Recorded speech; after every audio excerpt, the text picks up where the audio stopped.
முடிஞ்சிடும். அதன் பிறகு நான் பிள்ளைகளுக்கு டியூஷன் எடுத்து கொண்டு இருக்கும் பொழுது ஒரு சில பசங்க அந்த சபை கூட்டத்துக்கு போயிட்டு வந்ததாங்க. அவங்க ஒவ்வொருத்தர் கையிலையும் ஒரு பைபிளை பார்த்தேன். ரொம்ப ஆச்சரியமாயிருச்சு. சரி, ஏதோ விளையாட்டு பொருளாக எடுத்துட்டு போயிருப்பாங்க அப்படின்னு நினைச்சிட்டு பார்த்து வாங்கி பார்த்தா உள்ள அண்டர்லைன் பண்ணி வச்சிருக்காங்க.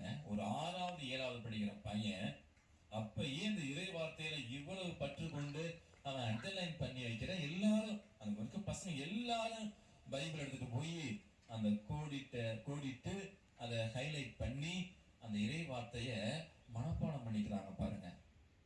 அன்புக்குரியவர்களை, தயவு செய்து கெஞ்சி கேட்கிறேன், இந்த பெற்றோர்கள் நீங்க என்னைக்கு பைபிளை எடுத்து படிக்க ஆரம்பிக்கிறீங்களோ அன்னைக்குதான் உங்க பிள்ளைங்க விவிலியத்தை தொடுவாங்க. நம்ம குடும்பத்துக்கு விமோசனம் பிறக்கும். அதை மட்டும் நீங்க புரிஞ்சுக்கங்க. ஆண்டவர் கொடுக்கிற திருவிருந்தான அந்த திருப்பலியில நாம எந்த மனநிலையோடு பங்கெடுக்கிறோம், முன் தயாரிப்போடு பங்கெடுக்கிறோமான்னு நீங்க யோசிச்சு பாருங்க. 2வது காரியம் என்ன மிக முக்கியமானது, இப்ப ஆண்டவர் விருந்து கொடுக்கிறார்னு சொன்னோம். ஆண்டவர் நமது இதயத்தை தேடி வருகிறார், விருந்தாளியா வர்றார். இதுவரைக்கும் அவர் அந்த திருப்பலியில அவர் நம்மை உபசரிக்கிறார். ரொம்ப சந்தோஷம். நமக்கு எல்லாருமே இன்னைக்கு திருப்பலியில வந்து பங்கெடுக்கிறோம், பிரசங்கிக்கிறோம், நற்கருணை வாங்குறோம், சந்தோஷம். 2வது பாகத்தை நம்ம மறந்துடுறோம். Sunday mass. நாம கடவுளுக்கு விருந்து கொடுக்கணும். நாம கடவுளுக்கு நம்ம நேரத்தை கொடுக்கணும். முதல் வாசகத்துல வந்து அபிரகாமை போல கடவுளின் ஊழியர்களை கண்ட உடனே எவ்வளவு படபடப்போட அவரை வரவேற்றார். அதுபோல அன்பு மக்களே, நன்றாக புரிந்து கொள்ளுங்கள், நீங்களும் நானும் ஆண்டவரை வரவேற்க வேண்டும். எனவேதான் திருவெளிப்பாட்டு புத்தகம் 3வது அதிகாரம் 20வது வசனம் நமக்கு அழகாக சொல்லப்பட்டிருக்கிறது. இதோ நான் கதவு அருகில் நின்று தட்டி கொண்டிருக்கிறேன். யாராவது எனது குரலை கேட்டு கதவை திறந்தால் நான் உள்ளே சென்று அவர்களோடு உணவு அருந்துவேன், அவர்களும் என்னோடு உணவு அருந்துவார்கள்.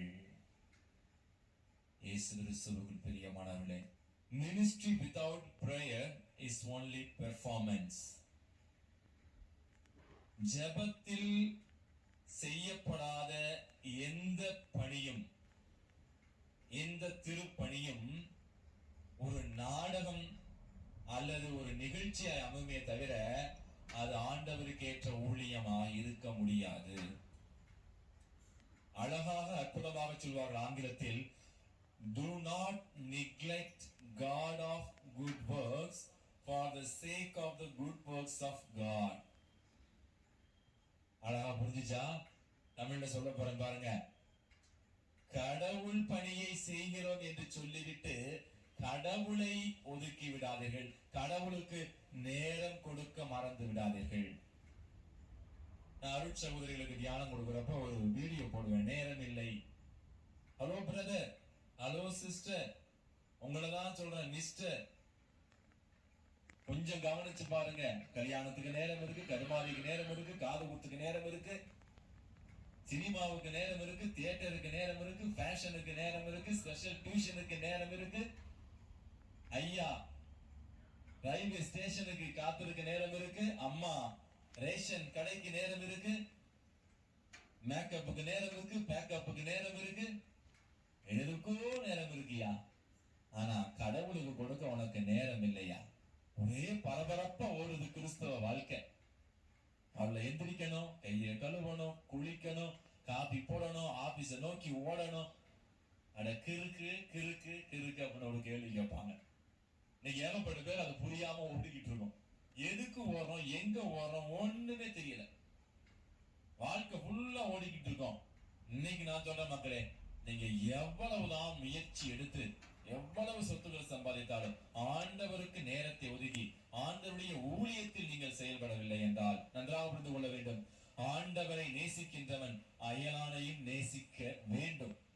இல்லை என்றால் நமது அன்பு பொய்யான அன்பாய் போய்விடும். எனவேதான் பேதுரு சொல்றாருல, கண்ணுக்கு புலப்படுகின்ற மனிதர்களை நேசிக்காமல் கண்ணுக்கு புலப்படாத கடவுளை நேசிக்கிறேன் என்று சொல்லுவான் பொய்யன்.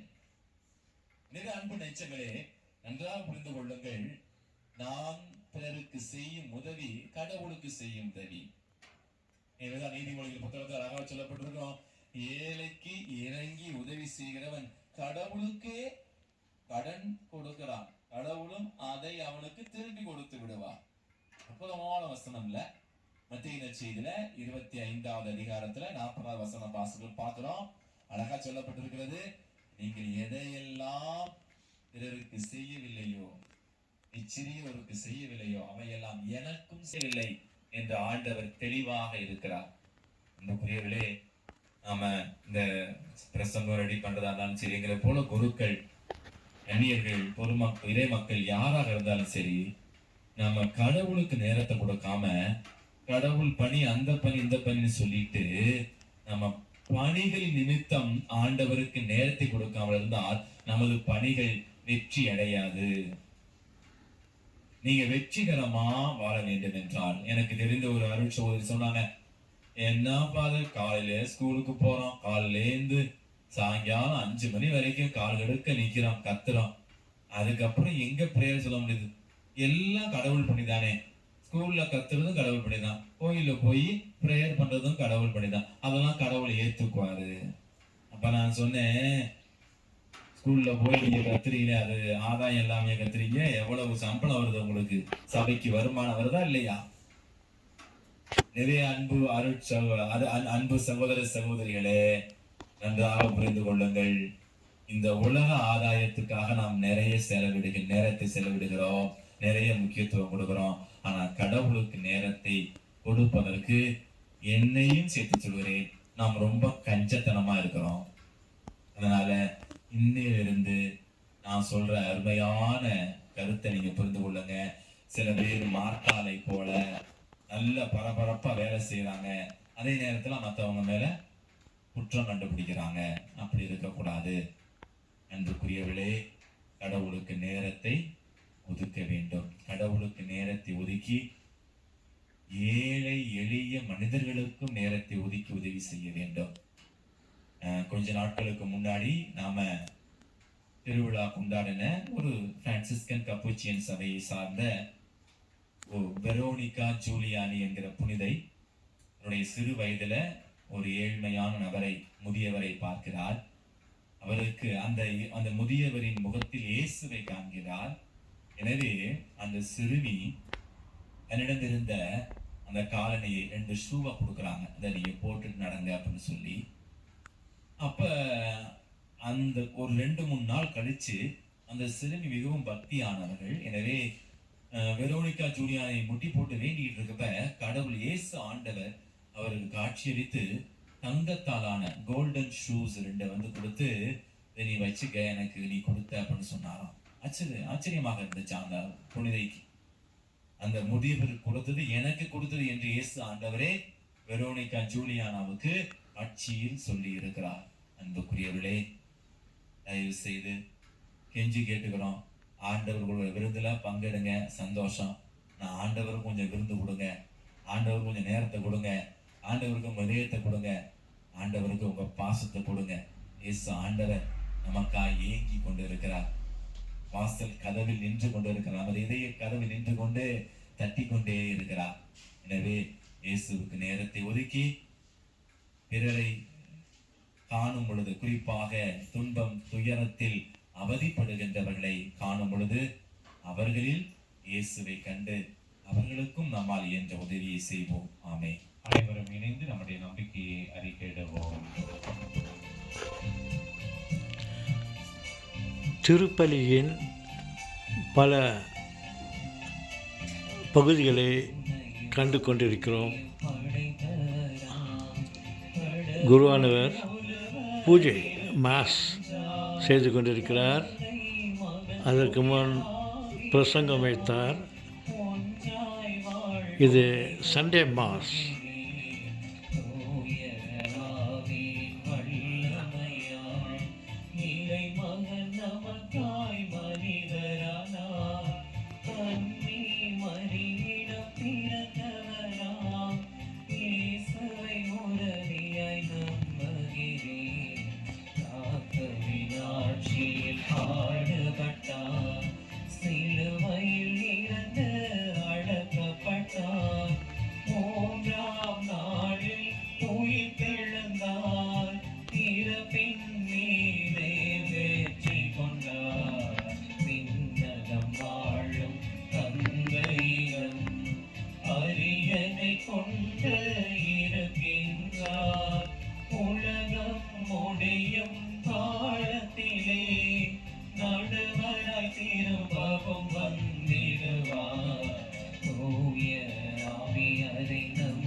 ஏற்றிட என் இறைவா இல்லை எளியோர் வறியோர் வாழ்ந்திட ஏற்றிட என் இறைவா துயர் துடைத்திடும் கரமாய் பணிவிடை புரிய வருவேன் ஏற்றிடுவாய் இனி தருவேன் ஏற்றிடுவாய் வருவேன் ஏற்றிடுவாய் என் நிறைவாய் ஏற்றிடுவாய் வருவேன் ஏற்றிடுவாய் என் நிறைவாய் ஏற்றிடுவாய் எடுத்து வருகிறேன் கொடுத்து மகிழ்கிறேன் ஏற்றிட என் நிறைவாய் உன் திருப்பழி பீடம் அச்சனை மலர மகிழ்ந்திட அருள் புரிவாய் எடுத்து வருகிறேன் கொடுத்து மகிழ்கிறேன் ஏற்றிட என் நிறைவாய் உன் திருப்பழி பீடம் அச்சனை மலர மகிழ்ந்திட அருள் புரிவாய்.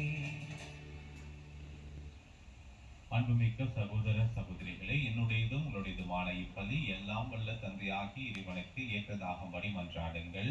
ஆண்டவர் தமது பெயரின் புகழ்ச்சிக்காகவும் வாழ்ச்சிக்காகவும் நமது நன்மைக்காகவும் புனித திரு அவை அனைத்து நலனுக்காகவும் உமது கையிலிருந்து இப்படியை ஏற்றுக்கொள்வாராக. இறைவா, பழைய ஏற்பாட்டு பல்வேறு பலிகள் உன் திருமகனின் நிறைவான ஒரே பள்ளியில் முழுமை பெற செய்கிறேன்.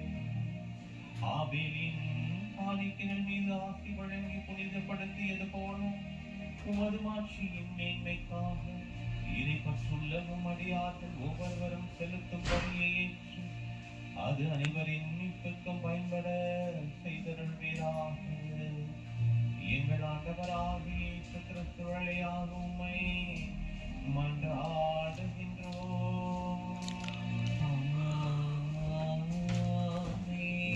ஆண்டவர் உங்களோடு இருப்பாராக. உம் ஆன்மாவோடும் இருப்பாராக. இதயங்களை மேலே எழுப்புங்கள். ஆண்டவரிடம் எழுப்பியுள்ளோம். நாம் இறைவனாகிய ஆண்டவருக்கு நன்றி கூறுவோம். அது தகுதியும் நீதியும் ஆனதே. ஆண்டவரே, தூயவரான தந்தையே, என்றும் உங்களை எல்லாம் வல்ல இறைவா, எங்கள் ஆண்டவராகிய கிறிஸ்து வழியாக என்னாலும் இவ்விடத்திலும் நாங்கள் உமக்கு நன்றி செலுத்துவது மெய்யாகவே தகுதியும் நீதியுமாகும், எங்கள் கடமையும் மீட்புக்குரிய செயலுமாகும். ஏனெனில் கிறிஸ்து பிறந்த முன்னைய பாவ நிலையிலிருந்து மனிதரை புதுப்பித்தார், பாடுபட்டு எங்கள் பாவங்களை அழித்தார், இறந்தவரிடமிருந்து உயிர் தெழுந்த நிலை வாழ்வுக்கு வழிவகுத்தார். தந்தையே, அவர் உம்மிடம் விண்ணேறி வந்து விண்ணகத்தின் கதவுகளை திறந்து வைத்தார். ஆகவே வானதூதர் அணிகளோடும் புனிதர்கள் பெருந்தவர்களோடும் நாங்கள்